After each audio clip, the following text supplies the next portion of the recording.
नमस्कार प्यारे साथियों, मेरे दोस्तों। इस बार अगर नौकरी लेनी है तो रेलवे का मौका मत छोड़ो। सच बता रहा हूँ, रेलवे का मौका मत छोड़ो। 35,000 प्लस पदों पर ये वैकेंसी निकली है एनटीपीसी की। 1,03,000 प्लस पदों पर ये वैकेंसी है किसकी? ग्रुप डी की वैकेंसी है। तो ये लास्ट मौका समझ लो आप अपने लिए। ओके, तो आप सभी को बता दूं, आज से न्यू बैच स्टार्ट हो रहा है और ये बैच स्टार्ट हो रहा है रेलवे के स्टूडेंट्स के लिए। रेलवे के स्टूडेंट्स के लिए सौगात लेके आया हूं। और आपको बता दूं, जो स्टूडेंट एनटीपीसी की तैयारी कर रहे हैं और जो स्टूडेंट आरआरबी ग्रुप डी की तैयारी कर रहे हैं, उनके लिए यहाँ पर न्यू बैच स्टार्ट हो चुका है। ये जो न्यू बैच स्टार्ट किया है मैंने, ये बैच स्टार्ट किया है जीके का बैच स्टार्ट किया है। एक वीडियो के अंदर 35 क्वेश्चंस आपको देखने को मिलेंगे। कितने क्वेश्चन मिलेंगे? 35 प्लस क्वेश्चन आपको एक वीडियो में देखने मिलेंगे। कौन से क्वेश्चन होंगे? ये 3500 प्लस क्वेश्चन जो रुक्मणी वाली किताब के होते हैं, और डेली प्रीवियस ईयर पेपर होंगे ये। ओके, तो 2016 में सबसे पहले हम स्टार्ट कर रहे हैं। 2016 में जो एनटीपीसी ने पेपर कराए थे, उन पेपर्स में कौन कौन से क्वेश्चन आए थे, एक एक करके पेपर स्टार्ट करते हैं। समय ना गवाइए, वीडियो को स्टार्ट करता हूं और पहुंचता हूं अपने स्थान पर। तो सबसे पहले पहला आपका आ चुका है टेस्ट पेपर। ओके, तो पहले टेस्ट पेपर से स्टार्ट करते हैं। और ये जो टेस्ट पेपर है 28/3/2016 का है, यानी कि 28 मार्च 2016 शिफ्ट फर्स्ट का पेपर है। आरआरबी एनटीपीसी इसका स्टेज 1 का, यानी कि टीयर 1 का एग्ज़ाम है, टायर 1 का एग्ज़ाम है। और 35 क्वेश्चन हैं। आप अपनी तैयारी कर रहे हैं। अगर आप 35 में से अगर आप कम से कम 30 लगा देते हैं या 25 प्लस भी लगा देते हैं, तो आपकी तैयारी अच्छी चल रही है और आप इसको मतलब एक तरीके से क्लियर कर सकते हो। चलिए तो स्टार्ट करते हैं समय न गवाते हुए। डेली आपको ये टाइम पर क्लास मिलने वाली है। चलिए तो फर्स्ट क्वेश्चन पर आ चुका हूँ। पहला प्रश्न क्या पूछा गया था? पहला प्रश्न आया था, भारत में कार्यकारी प्रमुख किसे माना जाता है? ऑप्शन दे रखे थे प्रधानमंत्री, राष्ट्रपति, उच्च न्यायालय के मुख्य न्यायाधीश और राज्यपाल। चलिए तो बताइए, पहला भारत में कार्यकारी प्रमुख किसे माना जाता है? अब देखिए, भारत में जो कार्यकारी प्रमुख माना जाता है वो माना जाता है प्रधानमंत्री, यानी कि पीएम, प्राइम मिनिस्टर को। इस समय प्रधानमंत्री कौन है आप सभी को पता ही है। और जो राष्ट्रपति हैं, इनसे रिलेटेड क्वेश्चन पूछ सकता है। तो राष्ट्रपति इस समय कौन है? तो राष्ट्रपति हैं रामनाथ कोविंद। आदरणीय लगाना जरूरी है, रामनाथ कोविंद। आदरणीय रामनाथ कोविंद जी इस समय भारत के राष्ट्रपति हैं। और इसमें क्वेश्चन का आंसर है प्रधानमंत्री। और सी क्वेश्चन ऑप्शन क्या है? उच्च न्यायालय के मुख्य न्यायाधीश। तो कौन है ये? जस्टिस शरद अरविंद बोबड़े। क्या हैं? शरद अरविंद बोबड़े। जो जस्टिस शरद अरविंद बोबड़े साहब हैं, ये कौन है? भारत के उच्चतम न्यायालय के मुख्य न्यायाधीश हैं, चीफ जस्टिस ऑफ इंडिया हैं। रामनाथ कोविंद राष्ट्रपति हैं और प्रधानमंत्री नरेंद्र मोदी हैं। ओके, जो राज्यपाल होते हैं अलग अलग स्टेट के होते हैं, तो ये तो आंसर वैसे ही नहीं हो सकता। ओके, चलिए नेक्स्ट क्वेश्चन की ओर। नेक्स्ट क्वेश्चन पूछा गया था, कोणार्क मंदिर का निर्माण किसने करवाया था? कोणार्क मंदिर का निर्माण किसने करवाया था? पहला क्वेश्चन ये है। तो ऑप्शन है इसके राजा कुलशुंगा, नरसिंहदेव प्रथम, विष्णुगुप्ता और महीपाल। तो क्या इसका सही उत्तर होगा? बताइए, पेपर का क्वेश्चन है। कोणार्क मंदिर का निर्माण किसने करवाया था? देखिए, टेम्पल से रिलेटेड एक क्वेश्चन आपका एग्जाम में पूछता है टेम्पल से रिलेटेड। तो मैंने टेम्पल, जो इंपॉर्टेंट टेम्पल हैं उनसे रिलेटेड वीडियो डाल दी है, चैनल की प्लेलिस्ट में डली हुई है, आप देख सकते हैं। ओके, तो चलिए नेक्स्ट क्वेश्चन क्या है? कोणार्क मंदिर का निर्माण किसने करवाया? तो ये करवाया था नरसिंहदेव प्रथम ने।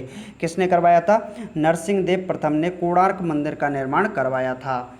नेक्स्ट क्वेश्चन पूछा गया था, निम्नलिखित में से कौन सा एक किसी मृत व्यक्ति का स्मारक नहीं है? देखिए, बीबी का मकबरा, ताजमहल, चार मीनार और एतमादुद्दौला। देखिए, जो ताजमहल है ये कहाँ पर है? ये भी आगरा में है। एतमादुद्दौला ये भी कहाँ पर है? आगरा में है। तो आपसे पूछ सकता, क्वेश्चन आया था किसी मृत व्यक्ति का स्मारक नहीं है, तो कौन सा नहीं है इसमें से? तो इसमें से चार मीनार जो है वो किसी भी मृत व्यक्ति का मकबरा नहीं है। बीबी का मकबरा भी मृत व्यक्ति का है। ताजमहल आपको पता ही है, बेगम मुमताज़ की याद में शाहजहाँ ने बनवाया था। और जो एतमादुद्दौला है ये भी मृत व्यक्ति के स्मारक के रूप में ही जाना जाता है। नेक्स्ट क्वेश्चन है, सम्राट अशोक किसके उत्तराधिकारी थे? सम्राट अशोक किसके उत्तराधिकारी थे? याद करिए। देखिए, मैं थोड़ा सा बता देता हूँ। जो चंद्रगुप्त मौर्य थे, इसने धनानंद को हराकर नंद वंश की समाप्ति कर दी थी। यानी चंद्रगुप्त मौर्य ने धनानंद को हराकर, घनानंद को हराकर नंद वंश की समाप्ति कर दी थी और इन्होंने मौर्य वंश की स्थापना कर दी थी। किसकी? मौर्य वंश की स्थापना कर दी थी। इनके बाद इनका बेटा हुआ था बिंदुसार। क्या हुआ था? बिंदुसार। और बिंदुसार का बेटा कौन था? बिंदुसार का बेटा था सम्राट अशोक। कौन था? सम्राट अशोक बिंदुसार का बेटा था। तो चंद्रगुप्त मौर्य किसका उत्तराधिकारी था? तो बिंदुसार का क्या था? उत्तराधिकारी था। नेक्स्ट क्वेश्चन की ओर चलते हैं। नेक्स्ट क्वेश्चन है, निम्नलिखित में से कौन सा एक कोषीय जीव का उदाहरण है? तो प्रोटोजोआ, एंथ्रोपॉड्स, एकिनोडर्म्स और एनालिड्स। तो कौन इनमें से एक कोषीय जीवी का उदाहरण है? तो इसका सही उत्तर है प्रोटोजोआ। क्या है? प्रोटोजोआ। प्रोटोजोआ एक कोशिकीय जीव का उदाहरण है। नेक्स्ट क्वेश्चन है, पेनिसिलिन का आविष्कार किसने किया? पेनिसिलिन का आविष्कार किसने किया? तो ऑप्शन है Ian Fleming, Alexander Fleming, Stephen Hawking और अलेक्जेंडर ग्राहम बेल। तो इसका सही उत्तर है अलेक्जेंडर फ्लेमिंग। जो अलेक्जेंडर फ्लेमिंग है, इन्होंने पेनिसिलिन की खोज की थी। ये क्वेश्चन एसएससी के एग्जाम में भी कई बार पूछा जा चुका है, तो पूछ सकता है पेनिसिलिन की खोज किसने की? तो अलेक्जेंडर फ्लेमिंग ने की थी। नेक्स्ट क्वेश्चन है, भारतीय संविधान में पहली बार संशोधन कब किया गया था? ऑप्शन है 1949, 1951, 1952 और 1953। तो भारतीय संविधान में पहली बार संशोधन कब किया गया था? तो ये किया गया था 1952 में, 1952 में। कब किया गया था? 1952 में, 1952 में पहला संवैधानिक संशोधन किया गया था। और इसी संशोधन ये किस केस के आधार पर किया गया था? तो ये किया गया था केशवानंद भारती केस। आपने सुना होगा, जो केशवानंद भारती केस है उससे रिलेटेड 300 एकड़ की ज़मीन को लेकर, जो 300 एकड़ की ज़मीन थी उसको लेकर उसको पट्टों में दे दिया था सरकार ने। तो केशवानंद भारती कहाँ चले गए? उच्चतम न्यायालय यानी कि सुप्रीम कोर्ट पहुँच गए। और जो केशवानंद भारती हैं, इनका हाल ही में निधन हुआ है, तो इस वजह से ये क्वेश्चन रिपीट करने के चांसेस बिल्कुल हैं। ओके, तो जो 1992 में पहला फर्स्ट अमेंडमेंट हुआ था, संवैधानिक संशोधन हुआ था, और इसमें 9वीं अनुसूची को जोड़ दिया गया था। किसको? भूमि सुधार से रिलेटेड है 9वीं अनुसूची, और इसको इसमें जोड़ दिया गया था। नेक्स्ट क्वेश्चन क्या है? नेक्स्ट क्वेश्चन की ओर चलते हैं। तो नेक्स्ट क्वेश्चन है फ्रेंड्स, कुचिपुड़ी नृत्य शैली का प्रारंभ भारत के किस भाग से हुआ है? कुचिपुड़ी नृत्य शैली का प्रारंभ भारत के किस भाग से हुआ है? तो ऑप्शन है तमिलनाडु, महाराष्ट्र, आंध्र प्रदेश और उड़ीसा। तो कुचिपुड़ी नृत्य शैली का प्रारंभ भारत के किस भाग से हुआ है? तो ये हुआ है आंध्र प्रदेश से। किससे हुआ है? आंध्र प्रदेश से हुआ है कुचिपुड़ी नृत्य शैली का आरंभ। उड़ीसा में एक उत्सव मनाया जाता है लाई हरोबा। क्या मनाया जाता है? लाई हरोबा त्रिपुरा में मनाया जाता है। कहाँ पर? त्रिपुरा में। ओके, तो चलिए नेक्स्ट क्वेश्चन की ओर चलते हैं। नेक्स्ट क्वेश्चन है, किस नदी को बंगाल का शोक के नाम से जाना जाता है? देखिए, बंगाल के शोक के नाम से किस नदी को जाना जाता है? तो ये क्वेश्चन काफ़ी ज़्यादा इंपॉर्टेंट है, पूछ सकता है। अब देखिए, जो ब्रह्मपुत्र नदी है ये तो तिब्बत से निकल के बंगाल की खाड़ी में गिरती है, तो इसे तो बंगाल का शोक नहीं कहते। और जो हुगली नदी है, ये जो गंगा नदी है, जो कौन सी नदी है? गंगा रिवर है। इसी को बाद में जाकर ये जब सुंदरबन की तरफ, सुंदरबन डेल्टा की तरफ या बांग्लादेश की तरफ, सुंदरबन डेल्टा की तरफ चलती है, तो इसे हुगली नदी बोल दिया जाता है, इसी गंगा नदी को। तो जो भागीरथी नदी है, कौन सी नदी है? नहीं, दामोदर नदी है। कौन सी? दामोदर नदी है। जो दामोदर नदी है, इसको क्या कहा जाता है? बंगाल का शोक कहा जाता है, सौरो बंगाल कहा जाता है।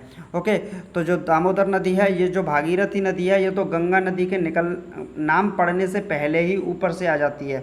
यानी कि पहले भागीरथी निकलती है, फिर बाद में इसका नाम गंगा नदी पड़ जाता है। तो इसका सही उत्तर है दामोदर नदी। अगर आपसे बंगाल का शोक पूछा है तो आपसे ज़रूर पूछ सकता है कि बिहार का शोक किस नदी को कहते हैं? बिहार का शोक किस नदी को कहते हैं? तो ये कहते हैं कोसी नदी को। किसको कहते हैं बेटा? कोसी नदी को बिहार का शोक कहा जाता है। नेक्स्ट क्वेश्चन क्या पूछा आया था, थर्मोस्कोप का आविष्कार किसे माना जाता है? थर्मोस्कोप का आविष्कार किसे माना जाता है? तो ऑप्शन है Galileo Galilei, Copernicus, Isaac Newton और जे केपलर। तो इसका सही उत्तर है गैलीलियो गैलीली ने। जो गैलीलियो गैलीली हैं, इन्होंने थर्मोस्कोप की स्थापना की थी। नेक्स्ट क्वेश्चन है महाराणा प्रताप के घोड़े का नाम क्या था। देखिए बुलबुल, चेतक, हयग्रीव और बादल। क्या नाम था महाराणा प्रताप के घोड़े का नाम? तो इनके घोड़े का नाम था चेतक। क्या नाम था? चेतक महाराणा प्रताप के घोड़े का नाम था। नेक्स्ट क्वेश्चन है कर्णम मल्लेश्वरी किस खेल से संबंधित हैं। अभी हाल ही में एक यूपी बीएड का पेपर हुआ है, उसमें भी इस प्रश्न को रिपीट किया गया था। एसएससी ने कई बार इस प्रश्न को रिपीट किया है। तो जो कर्णम मल्लेश्वरी हैं ये किस खेल से संबंधित हैं? तो इसका सही उत्तर है दोस्तों वेट लिफ्टिंग से। किससे? वेट लिफ्टिंग से, भार उठाने से कर्णम मल्लेश्वरी संबंधित हैं। नेक्स्ट क्वेश्चन पूछा गया था रॉलेट एक्ट को किस वर्ष पारित किया गया था। रॉलेट एक्ट को किस वर्ष पारित किया गया था? तो इसको किया गया था कब? 1919 में, 1999 में, 1919 में रॉलेट एक्ट को पारित किया गया था। और इसी समय आया था मॉन्टेस्क्यू चेम्सफोर्ड रिफॉर्म। कौन सा आया था? मॉन्टेस्क्यू चेम्सफोर्ड रिफॉर्म आया था। और जिस मॉन्टेस्क्यू चेम्सफोर्ड रिफॉर्म के आधार पर ही 1919 में रॉलेट एक्ट को पारित कर दिया गया।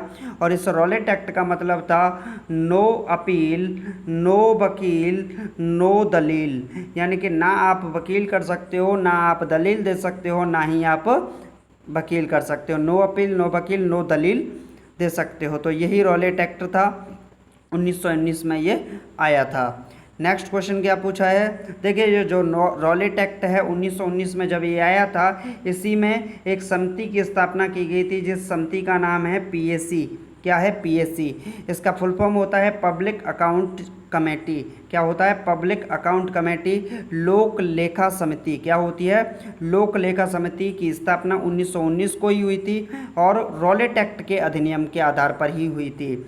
अब ये जो रॉलेट एक्ट के आधार पर हुई थी पीएससी, ये अब भी है, यानी कि लोक लेखा समिति अब भी होती है। तो ये लोकसभा और राज्यसभा, जो लोकसभा है और जो राज्यसभा है, इनके सदस्यों से मिलकर बनी होती है लोक लेखा समिति। इसका जो अध्यक्ष होता है, जो चेयरमैन होता है, वो होता है विपक्ष का नेता। कौन होता है?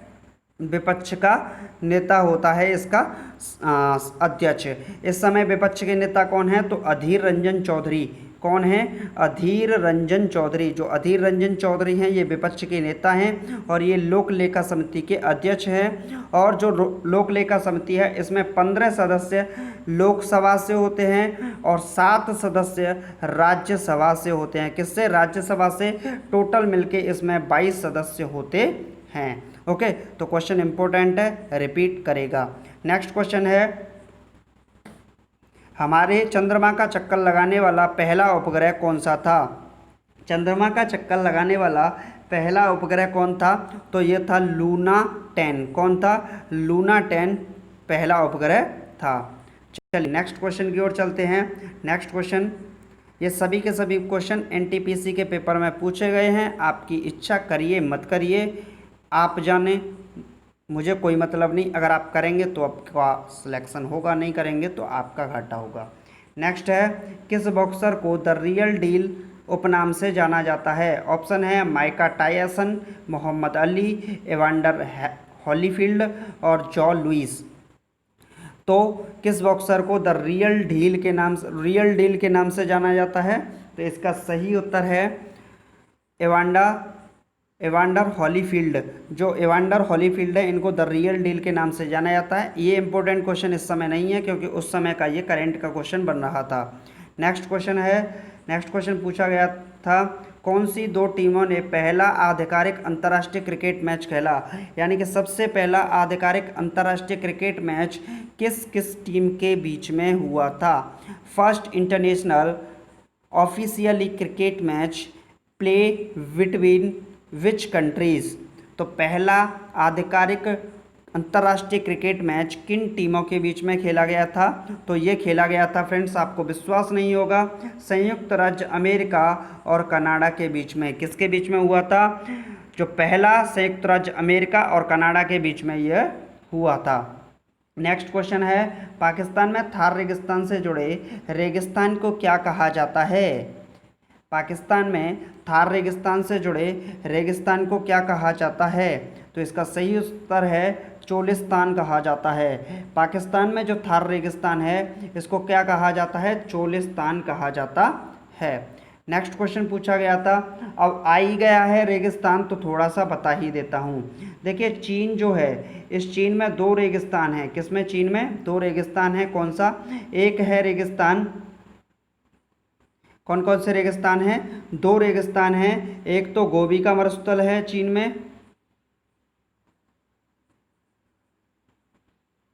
और एक है तकला मकान। कौन सा? तकला मकान मरुस्थल है। कौन सा? तकला मकान। अब बात करते हैं, एक आता है दक्षिण अमेरिका, यानी कि साउथ अमेरिका की बात करें तो यहाँ पर है अटाकामा। क्या है? अटाकामा। और अगर बात करें साउथ अफ्रीका की, दक्षिण अफ्रीका की, तो यहाँ पर दो मरुस्थल हैं। एक है थार मरुस्थल, जो कि आप ये बात कर रहे हैं, थार मरुस्थल, जिसको पाकिस्तान के जुड़ा हुआ भाग क्या कहलाता है? चोलिस्तान कहलाता है। और इसके साथ जो दूसरा वाला है वो कौन सा है? सहारा। कौन सा है? सहारा। सहारा का मरुस्थल और थार मरुस्थल। ओके। इसके बाद भारत की बात की, एशिया की बात की जाए, किसकी बात की जाए तो एशिया का मरुस्थल कौन सा है? तो कमेंट बॉक्स में आप लिखिएगा। ओके, इसमें प्रॉब्लम है, एक बार मरुस्थल चेक करना पड़ेगा, इसको आप लिखिए मत। ओके, लिखिएगा नहीं। चलिए नेक्स्ट क्वेश्चन है, प्राचीन काल के जानवरों, पौधों एवं अन्य जीवों के संरक्षित अवशेषों या चिन्हों के अध्ययन का विज्ञान क्या कहलाता है? यानी कि प्राचीन काल में जो सब थे, पेड़ पौधे थे, जानवर थे, जीवों के जो चिन्ह थे, अवशेष थे, कंकाल तंत्र थे, उनके अध्ययन को क्या कहा जाता है? तो इनके अध्ययन को कहा जाता है, इनके अध्ययन को कहा जाता है क्या? जीवाश्म विज्ञान, पॉलीऑटोलॉजी। क्या कहा जाता है? पॉलीऑटोलॉजी, जीवाश्म विज्ञान। पैलेंटोलॉजी कहा जाता है प्राचीन काल में जानवरों, पौधों, अन्य जीवों से संरक्षित अवशेषों के चिन्हों का जो अध्ययन कहलाता है, स्टडी कहलाती है। क्या कहलाती है? पॉलीऑटोलॉजी, पैलियोंटोलॉजी कहा जाता है। नेक्स्ट क्वेश्चन क्या आया था? नेक्स्ट क्वेश्चन पूछा गया था, किसे मार्स गैस कहते हैं? तो ये कहते हैं मीथेन गैस। मीथेन गैस का जो रासायनिक सूत्र होता है ये होता है CH4, जिसे मार्स गैस के नाम से जाना जाता है। नेक्स्ट क्वेश्चन है, ब्रिक्स में बी किस देश को प्रदर्शित करता है? बी किस देश को प्रदर्शित करता है? ब्रिक्स में बी किस देश को प्रदर्शित करता है? तो ये जो प्रदर्शित करता है ये करता है ब्राज़ील को। ब्रिक्स की बात की जाए तो बी से होता है ब्राज़ील, आर से होता है रसिया, आई से होता है इंडिया, सी से होता है चाइना, और एस का मतलब अब ये साउथ अफ्रीका भी इसमें जुड़ गया है। कौन? साउथ अफ्रीका भी 2010 में ब्रिक, पहले ये ब्रिक हुआ करता था, 2010 में साउथ अफ्रीका जुड़ा और ये ब्रिक्स बन गया। ओके, चलिए नेक्स्ट क्वेश्चन क्या है? नेक्स्ट क्वेश्चन है, साइप्रस की राजधानी कौन सी है? तो ऑप्शन है निकोसिया, पॉलिस, लमाका और अरादिप्पो। तो साइप्रस की राजधानी क्या है? What was the capital of Cyprus? तो साइप्रस की राजधानी है निकोसिया। क्या है? साइप्रस की राजधानी निकोसिया है। नेक्स्ट क्वेश्चन है, पृथ्वी का आकार कैसा है? पूर्ण गोलार्ध, अधिकांशतः चपटा, पूर्णगोल, चपटा गोल। तो इसका सही उत्तर है चपटा गोल। जो पृथ्वी का आकार है वो कैसा है? चपटा गोल है। नेक्स्ट क्वेश्चन क्या है? नेक्स्ट क्वेश्चन है, अरुणा आसफ अली को कहाँ भारतीय राष्ट्रीय कांग्रेस ध्वज फहराने के लिए याद किया जाता है? जो अरुणा आसफ अली हैं इनको भारतीय राष्ट्रीय कांग्रेस का ध्वज फहराने के लिए याद किया जाता है। कहाँ पर याद किया जाता है? तो 4 आंदोलन थे, असहयोग आंदोलन, सविनय अवज्ञा आंदोलन, स्वराज आंदोलन के दौरान और भारत छोड़ो आंदोलन के दौरान। तो किस आंदोलन के दौरान इनको याद किया जाता है? तो इनको याद किया जाता है भारत छोड़ो आंदोलन 1942 के तहत। यानी कि भारत में जो 1942 में भारत छोड़ो आंदोलन हुआ था, इसमें अरुणा आसफ अली को ध्वज फहराने के लिए याद किया जाता है। नेक्स्ट क्वेश्चन था, मृणालिनी साराभाई का हाल ही में निधन हो गया, वे कौन थे? तो ये उसी समय का क्वेश्चन था, तो इस क्वेश्चन को आप भले ही मत करिएगा, कोई प्रॉब्लम नहीं। ओके, क्योंकि ये उस समय का करंट का क्वेश्चन था। नेक्स्ट क्वेश्चन है, वास्को डी गामा भारत कब आया था? वास्को डी गामा भारत कब आया? तो 1498 को 1498 को वास्को डी गामा भारत आया था। नेक्स्ट क्वेश्चन क्या है और कहाँ आया था, ये आप कमेंट बॉक्स में लिखिएगा। नेक्स्ट क्वेश्चन है मंगल ग्रह के कितने चंद्रमा है? मंगल ग्रह के कितने चंद्रमा हैं? तो मंगल ग्रह के 2 चंद्रमा हैं। कौन कौन से हैं? फोबोस और डीमोस। ओके, नेक्स्ट क्वेश्चन की ओर चलते हैं। 2014 का लोकसभा चुनाव हुआ था, यह कौन से नंबर का था? 16वां, 19वां, 14वां और 23वां। तो अब उस समय आपसे 2014 में पूछा गया था, 2016 में पेपर हुआ तो 14 का पूछा गया, तब था 16वां, और 2020 में पेपर होगा तो आपसे पूछा जाएगा तो कौन सा हो जाएगा? 17वीं लोकसभा के हो जाएंगे।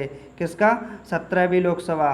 क्वेश्चन पूछ सकता है 17वीं लोकसभा में प्रधानमंत्री कौन है? तो प्रधानमंत्री नरेंद्र मोदी हैं। आपसे गृह मंत्री पूछेगा, अमित शाह हैं। रक्षा मंत्री कौन है? राजनाथ सिंह हैं। और आपका वित्त मंत्री कौन है? निर्मला सीतारमण हैं। कपड़ा एवं उद्योग मंत्री कौन है?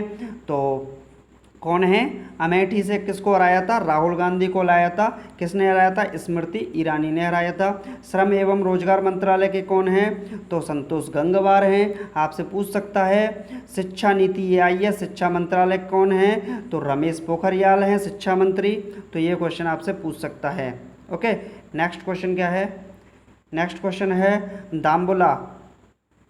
दाम्बुला का स्वर्ण मंदिर कहाँ पाया जा सकता है? दाम्बुला का स्वर्ण मंदिर कहाँ पाया जा सकता है? तो अमृतसर, श्रीलंका, इंडोनेशिया और मलेशिया। तो ये जो दाम्बुला का स्वर्ण मंदिर है ये कहाँ पाया जा सकता है? तो श्रीलंका में पाया जा सकता है। ओके, तो 28 तो हो गए, अभी 35 करने हैं हमें पूरे। नेक्स्ट क्वेश्चन क्या आया था? नेक्स्ट क्वेश्चन था बौद्ध गुफाओं के लिए प्रसिद्ध काल किस राज्य में स्थित है? तो जो प्रसिद्ध बौद्ध गुफाओं के लिए कौन सा राज्य प्रसिद्ध है? महाराष्ट्र, उत्तर प्रदेश, उत्तराखंड और मध्य प्रदेश। तो इसका सही उत्तर है महाराष्ट्र। ओके, नेक्स्ट क्वेश्चन है भारत की आज़ादी की लड़ाई के दौरान करो या मरो, डू और डाई का नारा किसने दिया? तो ये दिया था महात्मा गांधी ने। डू एंड डाई, करो या मरो, डू और डाई। वीर सावरकर, इन्होंने 1904 ईस्वी में अभिनव भारत सोसाइटी की स्थापना की थी। किसकी? अभिनव भारत सोसाइटी की स्थापना की थी। और जो नेताजी सुभाष चंद्र बोस थे, इन्होंने सिंगापुर में, कहाँ पर? सिंगापुर में आज़ाद हिंद फौज की स्थापना की थी। उन्होंने नारा दिया था सुभाष चंद्र बोस ने, तुम मुझे खून दो मैं तुम्हें आज़ादी दूंगा। नेक्स्ट क्वेश्चन है हमारी आंखों में लेंस काम करता है। तो आंखों को ढकना, मस्तिष्क को छवियों को के संदेश भेजना, आंखों की फोकस दूरी को बदलना, चोट से आंखों को सुरक्षा करना। तो इसका सही उत्तर क्या है बताइए? तो इसका सही उत्तर है मस्तिष्क को छवियों के संदेश को भेजना। मस्तिष्क को छवियों के संदेश को भेजना ही क्या है? नहीं, इसका ये आंसर नहीं है। इसका सही उत्तर है आँख की फोकस दूरी को बदलना। Change the focal length of eye is the work of lens of eye, यानी कि आँख की जो लेंस होती है उसका काम है फोकस दूरी को चेंज करना। ओके, नेक्स्ट क्वेश्चन है सबसे छोटा महाद्वीप कौन सा है? तो ऑस्ट्रेलिया, अफ्रीका, अंटार्कटिका और दक्षिण अमेरिका में से सबसे छोटा महाद्वीप कौन सा है? तो इसमें से ऑस्ट्रेलिया महाद्वीप सबसे छोटा महाद्वीप है। नेक्स्ट क्वेश्चन है हैकर से क्या तात्पर्य है? वह व्यक्ति जो सड़क के किनारे, फुटपाथ पर या गलियों में माल बेचता है। वह व्यक्ति जो डेटा तक अनधिकृत पहुंच प्राप्त करने के लिए कंप्यूटरों का उपयोग करता है। वह व्यक्ति जो केवल ऑनलाइन कंप्यूटर बेचता है। वह व्यक्ति जो फ़ोन कॉल को रिकॉर्ड करता है। तो हैकर से क्या तात्पर्य है? तो इसका सही उत्तर है वह व्यक्ति जो डेटा तक अनाधिकृत पहुंच प्राप्त करने के लिए कंप्यूटर का उपयोग करता है। नेक्स्ट क्वेश्चन है विश्व क्षय रोग टीबी ट्यूबरकुलोसिस दिवस कब मनाया जाता है? तो ऑप्शन है 28 मार्च, 24 मार्च, 24 मई, 28 मई। तो इसका सही उत्तर है ऑप्शन नंबर बी, 24 मार्च को विश्व क्षय रोग दिवस मनाया जाता है। नेक्स्ट क्वेश्चन है किसी तत्व का परमाणु भार ज्ञात करने के लिए निम्नलिखित में से किसके साथ तत्व के परमाणु भार की तुलना की जाती है? तो तो ऑप्शन है ऑक्सीजन, हाइड्रोजन, कार्बन और नाइट्रोजन। तो इसका सही उत्तर है हाइड्रोजन के साथ। किसी भी तत्व का परमाणु भार ज्ञात करने के लिए उस तत्व के परमाणु भार की तुलना हाइड्रोजन परमाणु से की जाती है। नेक्स्ट वीडियो के अंदर हम डिस्कस करने वाले हैं आरआरबी एनटीपीसी के स्टेज से फर्स्ट 28/3/2016 के ही शिफ्ट सेकंड के पेपर के बारे में। तो एक क्वेश्चन आपको दिख रहा है और क्वेश्चन है सर्वाधिक ऑस्कर पुरस्कार जीतने वाले पुरुष रिकॉर्ड किसके नाम पर है। तो इसका सही उत्तर आप कमेंट बॉक्स में लिखिएगा। ओके, कमेंट बॉक्स में लिखिएगा। ये आपका होमवर्क है। क्लासेस स्टार्ट हो चुकी हैं, डेली क्लास होंगी, डेली आपको एक प्रैक्टिस पेपर करवाया जाएगा। एक नहीं हो सकता है ये 3 पेपर भी आपके हो जाएं। कितने पेपर? 3 पेपर हो जाएंगे और डेली 3-3 पेपर आपके रेलवे एनटीपीसी ग्रुप डी के लिए कराए जाएंगे। अगर आप डीआरडीओ एसएससी के स्टूडेंट हैं तो भी आप इसे कर सकते हैं। मेरे पास सब तो नहीं है, मैं यहाँ टाइम बर्बाद करने के लिए नहीं आया, सिर्फ और सिर्फ पढ़ाने के लिए आया था, मैंने पढ़ा दिया। ओके, चैनल को सब्सक्राइब कर दीजिएगा ताकि नोटिफिकेशन मिलती रहे और वीडियो आपको मिलती रहे। Thank you for watching this video. जय हिंद, जय भारत, टेक केयर।